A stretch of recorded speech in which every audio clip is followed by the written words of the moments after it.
Yung pinost ko nga pala guys, di ko alam kung nakita nyo, no? Si Yasi. Actually, si Julia, dahil naging Julia yung pangalan niya, dahil white siya ngayon. Nung yellow naman si Aerox, naging siyang Yasi. So yun yung itsura niya nung nag-motor show pa tayo, nung Thai concept pa siya. So makikita nyo yung mga ibang pyesa niya ngayon, hindi ko na inalis. Pero kukunti na lang naman yung mga natira eh.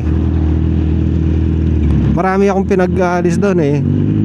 Lalo na yung mga pinaka-importanting parts. Kasi mas maganda original na yung gamitin nyo, lalo na sa brake system, sa disc mo, sa baterya, ano pa ba, mga throttle body, yung makina niya. Ang daming napalitan guys, sobra. Kaya hindi rin biro yung nagastos natin doon kay Julia eh. Pero para sa akin ngayon, nasa almost final form na. Kasi minsan pag may nakikita akong Indonesian concept or mga street GP, no, napapaisip ako eh,